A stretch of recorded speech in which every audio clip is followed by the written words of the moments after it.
pilkada juga, menunda pilkada itu bukan solusi sebenarnya, ya. Karena toh masyarakat kita juga sampai hari ini kan, ya jujur saja memang agak sulit.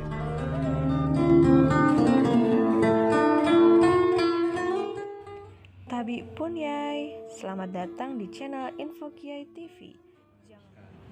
Ini kita bicara legalitas formal ketatanegaraan. Ya, jadi kalau kan pandemi ini kita belum tahu sampai kapan. Kemudian pilkada itu sudah ditetapkan berdasarkan undang-undang. Ya. Jadi ketika ini harus dirubah, tentu banyak hal yang harus kita rubah juga. Kemudian kalau sekarang misalnya ada 200 lebih kabupaten kota yang melaksanakan pilkada, nah ini juga kan akan mengganggu tata negara pemerintah khususnya. Nah ini yang barangkali menjadi pertimbangan. Nah kemudian yang kedua, kalaupun misalnya persoalannya persoalan COVID, atau enggak pilkada juga sebenarnya masyarakat kita memang harus diberikan edukasi pemahaman bagaimana sih menghadapi wabah corona ini. Arti sepanjang itu memang masyarakatnya bisa tertib dan regulasi kan sudah dibuat, termasuk PKPU yang terbaru juga kan mengatur tentang itu.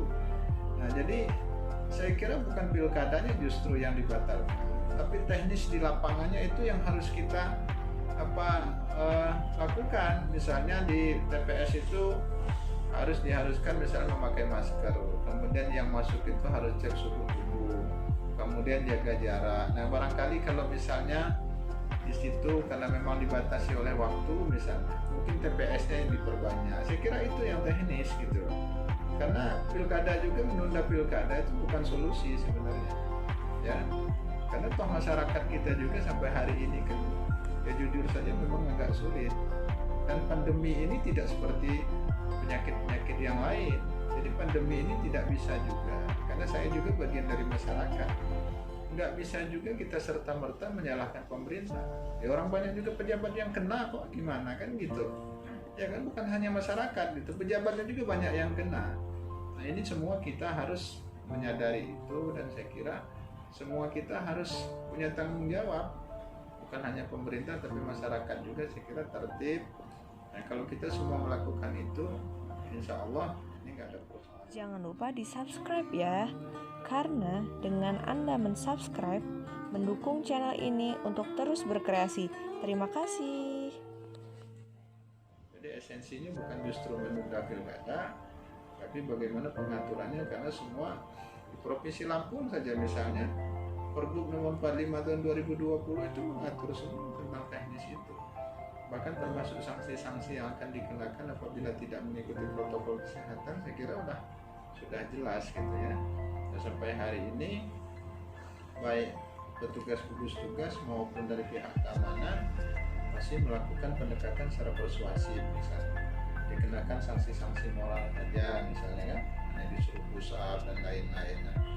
Dan kadang-kadang dilema juga, kadang-kadang masyarakat kita juga karena itu dianggap main-main, juga main-main juga kadang-kadang, ya udahlah nggak pakai masker juga nggak apa-apa kan, nanti cuma disuruh push up gitu. Jadi saya kira pola pikir macam itu yang juga berbahaya dan membahayakan kita semua. Itu barangkali gitu ya. Jadi bukan persoalan kita setuju tidak setuju, itu yang saya bilang. Kalau ada statement pengamat, oh ini menguntungkan salah satu partai politik, saya kira statement itu salah besar. Kenapa? Tidak ada satu partai politik yang punya mengondisikan penyakit ini kok gitu kan. Kecuali kalau misalnya dengan penyakit ini ada satu partai yang diuntungkan, ya boleh. Sekarang partai mana yang diuntungkan dengan adanya COVID? Enggak ada, semua kok sama kok gitu kan. Jadi kalau ini dibilang menguntungkan salah satu partai politik, apalagi partai penguasa, saya kira terlalu prematur juga. Berarti mohon maaf teman-teman yang punya pola pikir seperti itu, ya betul-betul memang tendensius, dan memang pola pikirnya juga saya kira nggak pas gitu. Apa yang diuntungkan oleh satu partai politik gitu kan? Kecuali misalnya calon yang lain ini toh misalnya menguntungkan incumbent gitu kan. Toh incumbent yang ada di 207 hampir semua seluruh partai ada incumbentnya gitu. Di Lampung saja misalnya kan tidak satu partai yang misalnya di 8 kabupaten kota ini misalnya didominasi oleh satu partai, kan tidak. Semua partai ada incumbentnya di situ. Jadi nggak pas kalau itu yang menjadi dasar kita untuk menunda pilkada. Jadi Jadi kita harus jernih karena memang ini adalah urusan ketatanegaraan, tentu legalitas formal ini akan mengganggu. Misalnya kalau kita tunda, kita tidak tahu sampai kapan. Sementara di 2024 itu sudah diputuskan untuk pilkada serentak. Nah, kalau misalnya ini dilaksanakan 2022, 2024 kemudian pilkada lagi, berarti kan pemerintahan yang sekarang ini, kepala daerah yang jadi ini hanya 2 tahun masa kepemerintahannya.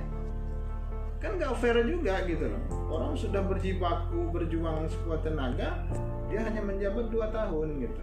Ya, ini yang harus saya kira juga ya pengamat-pengamat harus berpikir ke situ gitu. Karena ini keputusan bukan keputusan salah satu pihak, tapi ini keputusan yang diatur dalam undang-undang gitu.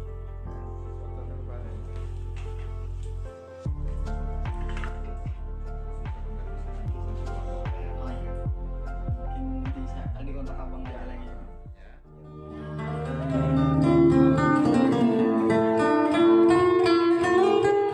Terima kasih telah menonton. Jangan lupa subscribe, oke? Like,